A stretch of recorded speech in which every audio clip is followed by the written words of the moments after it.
오늘 이제 무엇이 부활인가라는 제목으로 우리가 한번 말씀을 나누는데요. 우리 함께 나눌 말씀은 요한복음 11장 25절 26절 말씀입니다. 제가 여러분에게 봉독해 드릴게요. 예수께서 이르시되 나는 부활이요 생명이니 나를 믿는 자는 죽어도 살겠고 무릇 살아서 나를 믿는 자는 영원히 죽지 아니하리니 이것을 내가 믿느냐. 아멘. 오늘은 마더스 데이입니다. 여러분 정말 부모님들은 언제나 다 위대하신 것 같습니다. 오늘은 제가 이제 부활이란 무엇인가, 무엇이 부활인가라는 말씀과 함께 또 오늘은 마더스 데이다 보니까 여러분 이제 부모님의 믿음에 대해서 좀 우리가 점검해 보면서 오늘 이 말씀을 계속해서 또 몇 주간에 걸쳐 우리가 나누도록 하겠습니다. 여러분이 그 성경에서 가장 많이 쓰는 용어들이 있어요. 한번 따라해 볼까요? 부활, 성령, 교회. 아마 우리 예수를 믿는 사람들이면은 이 부활이라든가 성령이라든가 교회라는 말씀을 모르는 분은 없을 겁니다. 근데 너무나 자주 씀에도 불구하고 이 말씀들은 하나님의 계시가 없으면은 사실은 우리는 전혀 알 수가 없는 비밀들이 있어요. 아무리 머리가 똑똑하고 아무리 지혜가 있고 아무리 뛰어난 사람이라 할지라도 하나님께서 계시를 주시지 않으면 열리지 않은 말씀들이 바로 이 말씀들 속에 숨어 있다는 겁니다. 그래서 먼저는 우리가 부활을 알기 위해서는 우리가 창세기부터 들어가야 돼요. 창세기요. 창세기에 보면은 하나님께서 첫째 날부터 여섯째 날까지 모든 피조물들을 창조합니다. 근데 참 신비한 게 뭐냐면은 모든 피조물을 창조할 때 모든 피조물을 하나님께서 완전하게 창조하고 모든 피조물을 하나님께서 완성했다라는 거예요. 어떤 피조물들 간에 하나님께서 그거를 갖다가 창조하시고 그것을 다시 완성할 필요가 없이 완전하게 창조하시고 완성했다라는 겁니다. 근데 우리 사람만큼은 완전하기는 창조했지만은 하나님께서 완성하지를 않았다는 비밀이 있는 거예요. 창세기 보면 2장 9절부터 10절로 보게 되면 어떤 내용이 나오냐면은 하나님께서 아담을 창조하시고 사람을 창조하시고 하나님의 생명나무가 있는 곳에 이들을 인도해 놓은 모습이 보이고요. 그리고 창세기 2장 16절에서 17절을 보게 되면은 이들에게 이 모든 나무 열매는 너희가 먹되 한 가지 선악을 알게 하는 지식의 나무 열매만은 먹지 말라고 하나님께서 명령했더라는 거예요. 그러니까 여기서 우리가 알 수 있는 게 뭐냐면 그 하나님의 생명으로 상징되는 생명나무 열매는 사람이 선택해서 먹어야 됐다라는 겁니다. 이건 사람이 더해야 됐던 거예요. 그런데 문제가 생겼죠. 하나님이 먹으라고 했던 그 정말 모든 나무를 대표하는 생명나무의 열매를 먹었더라면은 사람 또한 완전하게 창조되고 완성됐을 텐데 이 완성이 지연될 수밖에 없었던 이유는 뭐냐면은 사람이 하나님이 명하시지 않은 선악을 알게 하는 지식의 나무 열매를 먹음으로 말미암아 이 사람의 완성은 지연될 수밖에 없었다는 거예요. 쭉 넘어와서요. 이제 신약에 와서 하나님께서 완전하게 창조하시고 완성된 사람으로서 오신 분이 있었는데 그분이 누구냐면 예수 그리스도라는 겁니다. 그래서 마태복음 1장 20절에 보면은요, 이 일을 생각할 때 주의 사자가 현몽하여 이르되 다윗의 전 요셉아 내 아내 마리아 데려오기를 무서워하지 말라. 그에게 잉태된 자는 성령으로 된 것이라. 이 말은 뭡니까? 우리 예수께서 이 땅에 오실 때 완전한 사람일 뿐만 아니라 하나님의 성령, 즉 하나님의 생명으로서 오셨기 때문에 완성된 분으로서 이 땅에 오셨다라는 거예요. 근데 여러분 예수님께서 이 땅에 오셨음에도 불구하고 우리가 두 가지의 차이점을 우리가 봐야 되는데 그 한 가지는 뭐냐면요, 주님의 성격에 있어서는 완전했던 겁니다. 근데 능력에 있어서는요 뭔가 제한을 받고 있었다는 거예요. 자, 다시 한번 말씀합니다. 우리 주님께서 육체 안에 계실 때, 육체를 입고 오셨을 때 성격에서는 우리 주님이 완전하셨지만은 능력에 있어서는 제한받을 수밖에 없었던 이유가 뭐냐면은 육체 안에 계실 때 우리 주님께서도 시간과 공간의 제한을 받으셔야 됐다라는 거예요. 근데 여러분, 부활이 뭡니까? 모든 시간과 공간의 제한을 없앴을 뿐만 아니라 사망의 결박도 박살낸 것이 바로 우리 부활의 능력인 걸 믿으시기 바랍니다. 오늘은 좀 마더스데이네요. 제가 아무리 생각해도 우리 어머니도 너무나 위대한 생각이 듭니다. 성경에서 위대한 어머님의 믿음을 보여주는 구절을 여러분에게 한번 소개할까 합니다. 마가복음 7장 24절에서 27절을 보게 되면 예수께서 일어나서 거기를 떠나 두로 지방으로 가서 한 집에 들어가 아무도 모르게 하시려 하나 숨길 수 없더라. 이에 더러운 귀신 들린 어린 딸을 둔 한 여자가 예수의 소문을 듣고 곧 와서 그 발 아래 엎드리니 그 여자는 헬라인요 스로보닉의 족속이라. 자기 딸에게서 귀신 쫓아내 주기를 간구하거늘 예수께서 이르시되 자녀로 먼저 배불리 먹게 할지니 자녀의 떡을 취하여 개들에게 던짐이 마땅치 아니하니라. 여자가 대답하여 이르되 주여 올소이다마는 상아래 개들도 아이들이 먹던 부스러기를 먹나이다. 예수께서 이르시되 이 말을 하였으니 돌아가라. 귀신이 내 딸에게서 나갔느니라 하시매 여자가 집에 돌아가 본즉 아이가 침상에 누웠고 귀신이 나갔더라. 근데 여러분, 이 사건은요 주님이 단지 귀신을 쫓아내는 걸 말씀하려고 하는 게 아니라는 거예요. 지금 이 사건 속에서 주님께서 말하고자 하는 것은 주님께서 우리를 진정으로 치료하는 방법이 뭐냐? 주님의 생명의 떡을 줌으로 말미암아 우리를 치료가 있는 것을 계시해 주기 위해서 이 말씀하고 있다는 걸 우리가 알아야 된다는 겁니다. 그래서 주의 깊게 봐야 될 몇 가지, 근데 제가 여러분에게 한 4가지 정도만 한번 요약해서 한번 말씀을 한번 해볼게요. 자, 첫째요.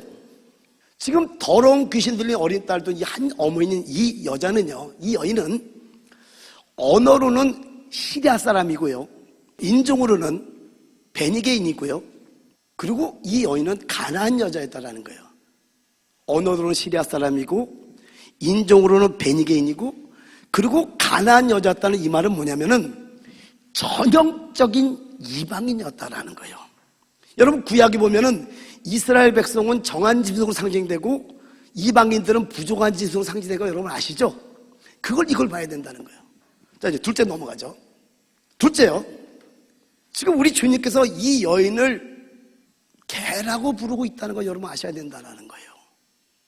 근데 이 개라고 부르는 이 개라는 단어가 헬라어로 퀴나리온이라는 단어인데 작은 개라는 뜻이에요. 근데 이 개는 집에서 기르는 개를 의미하지 거리의 개를 말씀하는 게 아니에요. 그거와 구별되는 거예요.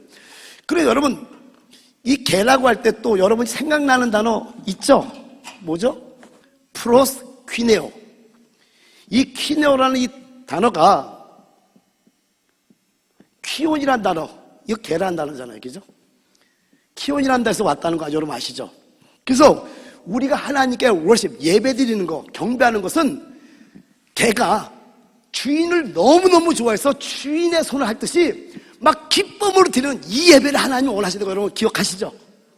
근데 지금 이 여인을 부를 때 개라고 부르는 이유가 있다라는 거예요. 왜? 전형적인 이방인이었거든요. 그래서 요것이 이제 마가복음에는 나오지 않지만은 마태복음에는 이 여인이 주 다윗의 자손이요 나를 불쌍히 여겨달라고 다윗의 자손으로 주님을 부른 장면이 나옵니다.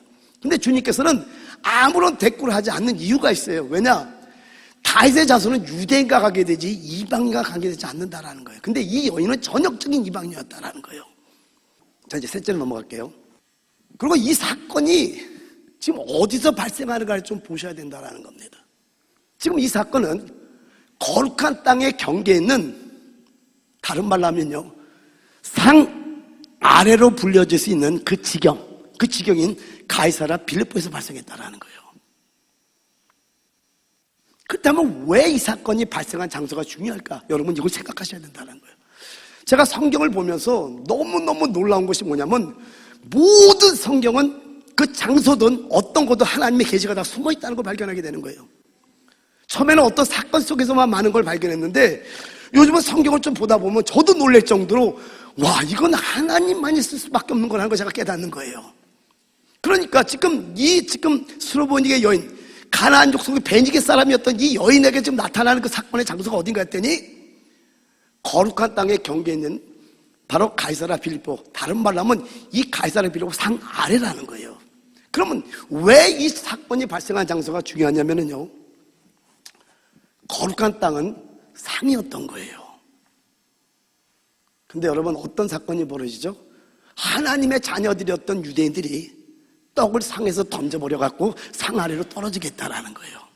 주님을 거절했잖아요. 그래서 주님이, 근데 이걸 또 한 가지 제가 보면서 너무나 놀라운 게 뭐냐면, 성경 쭉 보다가 요한복음에만 주님께서 생명의 떡이요 하늘에 내려온 떡이라는 걸 계시하는데, 마태복음, 마가복음, 누가복음에는 이런 계시가 없어요. 근데 유독 이 가나안 여인이었던, 수르보니게 여인이었던 이 사건에서 주님이 자신을 떡으로 계시하는 모습이 딱 나오고 있더라는 겁니다.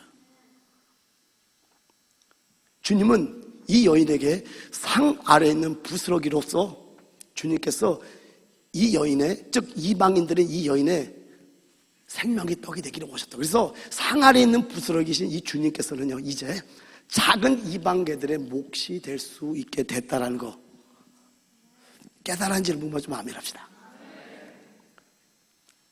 보기는 쉽지 않지만 보면은 너무나 은혜가 되는 구절이에요. 그리고 네 번째요, 주님 자신을 떡으로 계시하고 있다라는 거예요. 여기서만 계시하고 있거든요. 그래서 마가복음 7장 26절 27절을 보게 되면은요, 그 여자는 헬라인요 스로보니게 족속이라 자기 딸에게서 귀신 쫓아내 주시기를 간구하거늘. 그러니까 이 여인이 주님께서 요구한 건 뭐예요? 내 딸 귀신을 좀 쫓아주세요 해서 귀신을 쫓으러 온 거예요. 그런데 27절 주님 뭐라고 말씀합니까?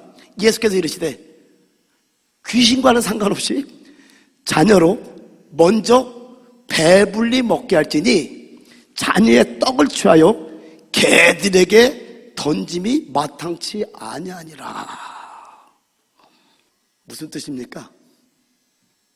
딸아, 너의 필요는 너의 떡이 되는 나 자신이야. 이걸 가르쳐주고 있는 거예요. 딸아, 너는 너의 위치가 어떤지를 알아야 돼. 너의 위치가 뭔지 아니? 너는 작은 이방 개야. 귀나리온, 작은 개라는 뜻이거든요. 너는 작은 이방 개야. 이 여인의 위치를 알려주고 있습니다. 그때 28절에 뭐라고 하죠? 여자가 대답하여 이르되 주여 올소이다마는 상 아래 개들도 아이들이 먹던 부스러기를 먹나이다. 주님의 의도를 그대로 알아보고 있다는 거예요. 주님의 무슨 말씀을 하는지를 그대로 이해하고 있다는 거예요. 주님 맞아요. 저 개예요. 근데 주님, 개들도 상에 있는 떡은 먹지 못하지만 상 안에서 떨어지는 그 부스러기, 이건 먹을 수 있잖아요. 그거라도 주세요. 주님을 생명의 떡으로 취하는 모습이 있다는 거예요. 근데 29절에 뭐라고 말씀하죠? 예수께서 이르시되 이 말을 하였으니 돌아가라. 귀신이 내 딸에게서 나갔느니라. 근데 똑같은 구절을 마태복음 15장 28절에는 이렇게 말씀합니다. 여자여, 내 믿음이 크도다. 주님의 뜻을 알고 대답했을 때 주님은 이 여자의 그 고백을 믿음으로 보셨던 거예요. 그때 바로 30절에 뭐라고 말씀합니까?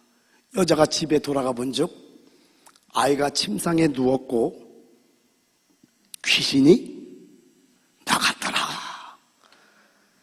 믿음의 고백을 하고 주님을 생명의 떡으로 취하는 그 순간에 귀신은 떠나가더라는 거예요. 그러니까 여기서 주님께서 계시하는 게 뭐냐? 여러분 정말 귀신이 떠나기를 원하십니까? 주님을 생명의 떡으로 취하기만 하면 귀신이 떠나게 돼 있어요. 왜요? 그 말씀은 빛이기 때문에 그래요. 그 말씀은 생명이기 때문에 그래요. 그 말씀은 모든 치료이기 때문에 그렇다고 여러분 깨달으시기 바랍니다. 할렐루야! 오늘 이제 마더스데이잖아요. 저는 이 설교를 하는 내내 우리 한국에 있는 어머니가 지금 생각이 납니다. 여러분, 자녀를 사랑하는 어머니의 마음이 얼마나 귀한가를 여기서 볼 수 있습니까? 지금 이 여인은 주님으로부터 개 취급을 당했어요. 너는 개야. 그런데 주여 올소이다마는 개들도, 맞아요, 나 개요. 그러나 개들도 상 위에서 떨어지는 부스러기를 먹을 수 있다고 지금 고백하고 있다라는 겁니다. 이게 어머니들의 진실한 마음이라는 거예요. 여러분, 여기 자녀들은 잘 들으시기 바랍니다. 특히 또 부모가 있는 분들은 잘 들으시기 바랍니다. 어머니들은요, 본인이 어떤 대우를 받더라도 자녀가 나을 수만 있다면은 모든 수단을 강구하는 게 어머니들이에요. 오늘 마가복음 7장의 이 수로보니의 여인을 통해서 우리가 알 수 있는 것이 뭐냐면은 정말 흉악한 귀신들 그 딸을 고치기를 원하는 어머니 속에서 주님이 뭘 말씀하는지를 정확하게 깨닫고 자기의 자존심을 다 내려놓고 온전히 주님이 원하는 그 답을 주님께 드림으로 말미암아 딸의 흉악한 귀신이 결박이 풀어지는 놀라운 역사가 있었다라는 겁니다. 주님께서 뭘 말씀하시는지 정확하게 꿰뚫고 있더라는 거예요. 오늘 저는 여러분에게 부탁합니다. 설교를 듣는 여러분들이 이랬으면 하는 마음이 간절합니다. 여러분, 부족하지만 제가 이렇게 고백할게요. 매주 금요일, 매주 주일 설교를 하나를 준비할 때마다 저는 정말 저의 진액을 다 쏟습니다. 그리고 이 한 설교로 여러분의 인생이 바뀌기를 원하는 마음으로 모든 설교를 준비합니다.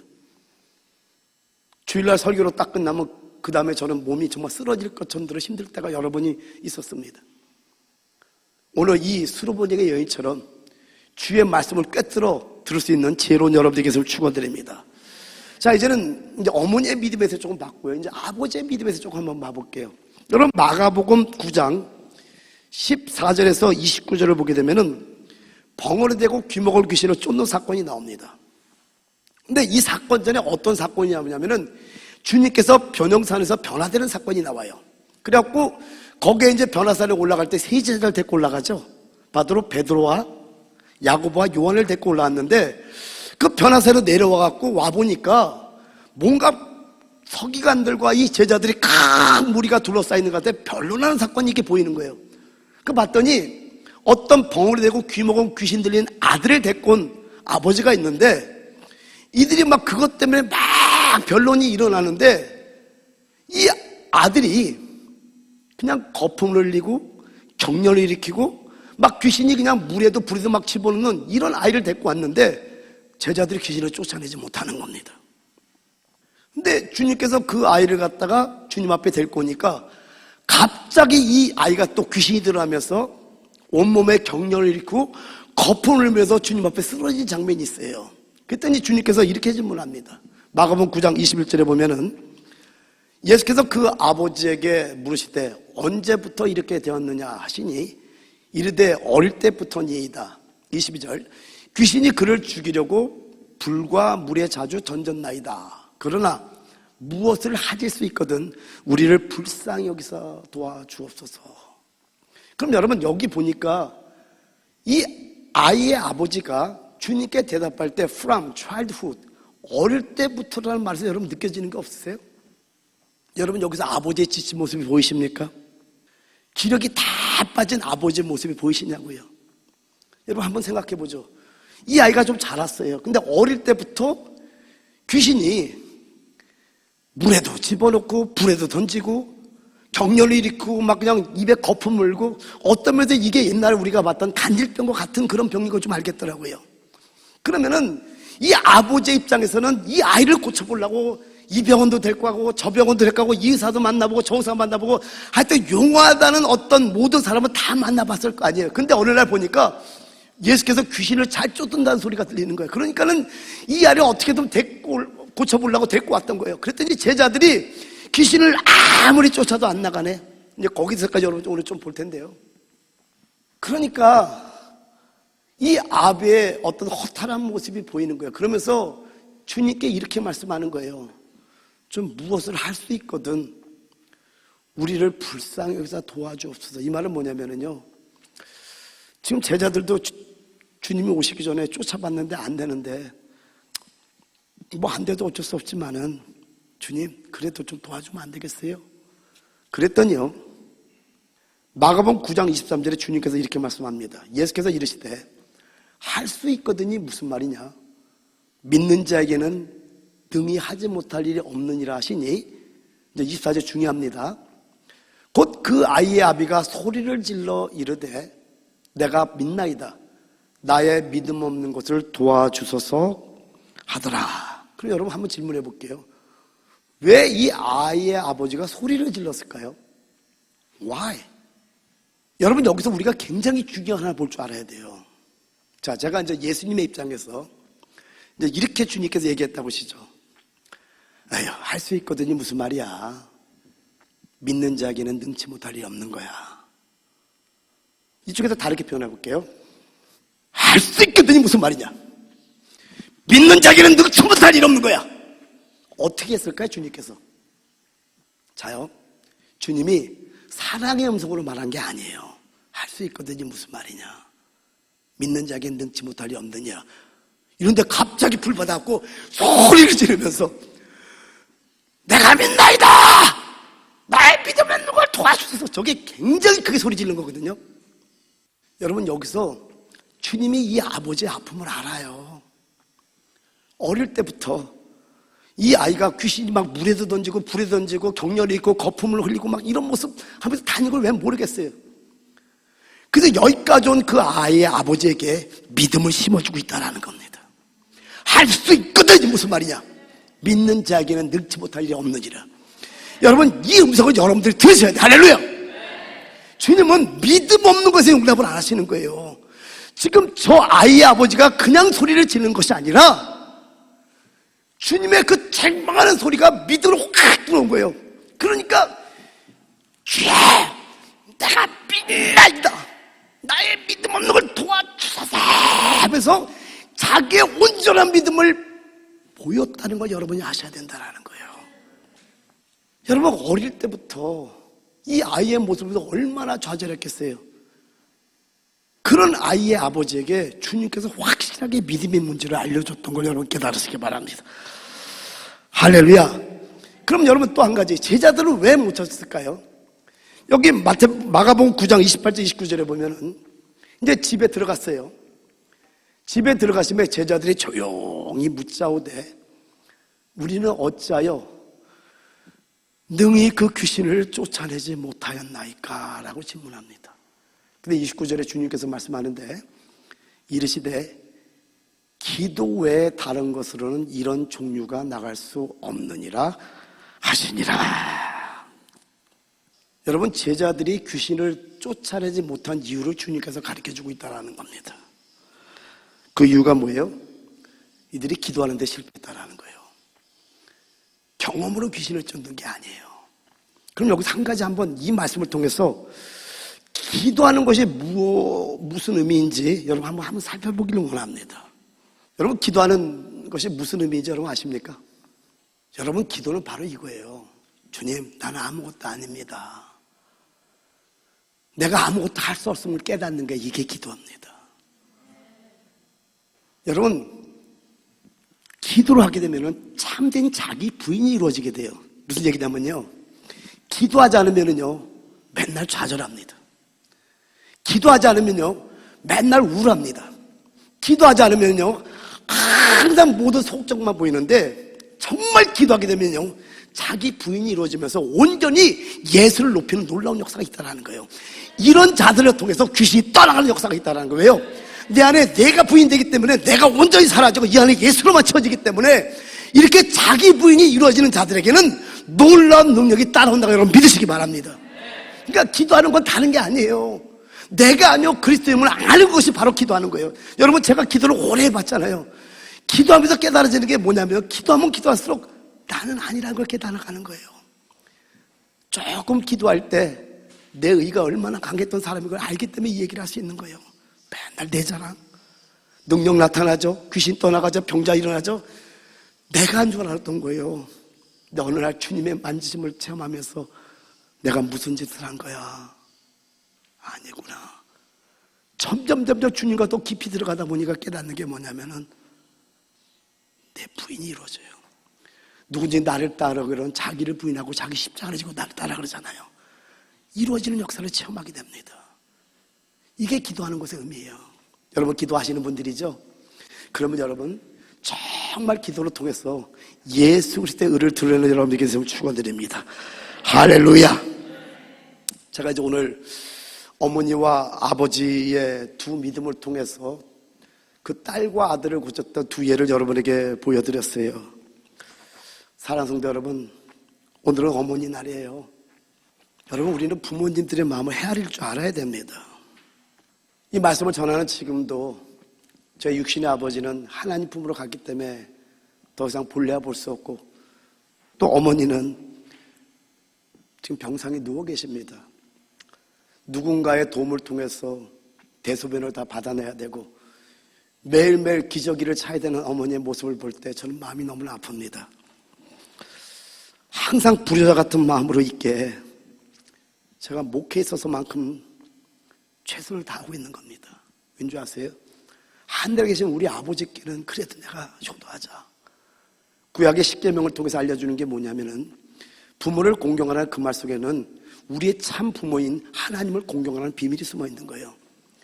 그러니까 어머니를 생각하면 꼭 불효자 같은 그런 마음이 저 항상 있어요. 그러다 보니까 내가 목회에 있어서만큼은 하나님 정말 최선을 다해서 목회할 테니까 어머니를 돌아봐 달라는 기도하는 심정으로 저는 목회를 하고 있습니다.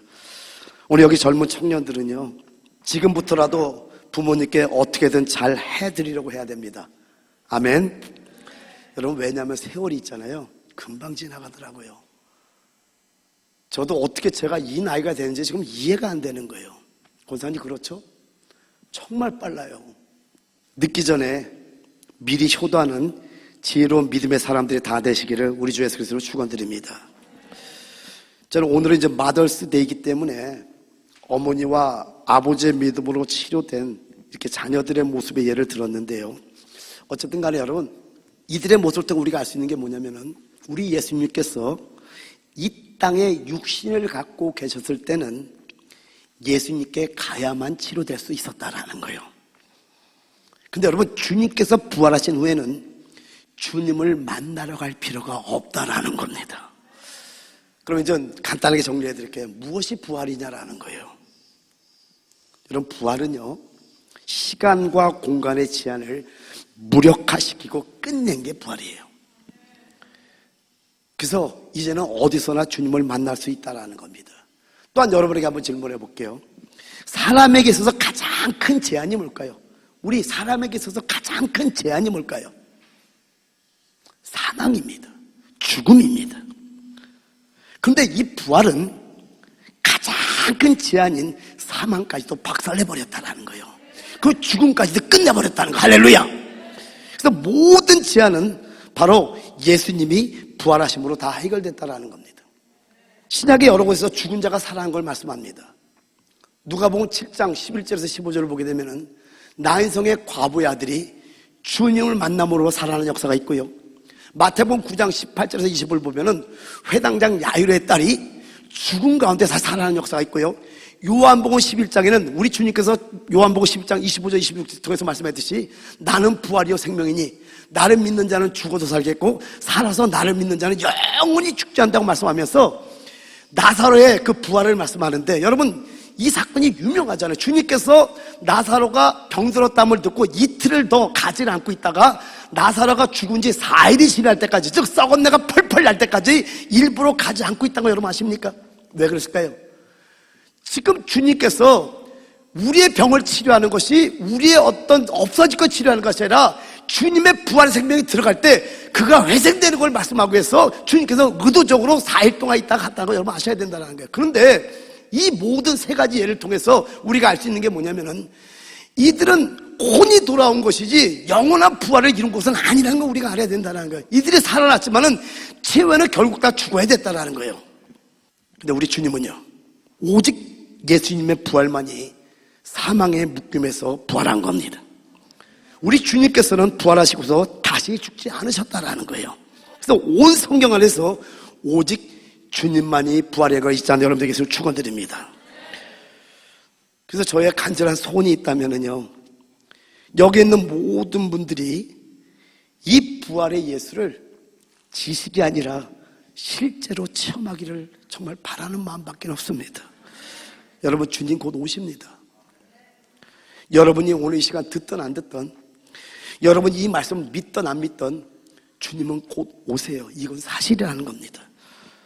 특별히 오늘 마더스데이를 맞이해서 모든 믿음의 부모들의 한 가지 소원이 있다면은 그건 다른 것이 아니라 자녀들이 예수를 만나는 겁니다.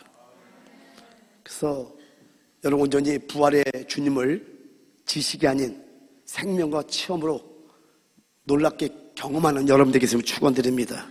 할렐루야.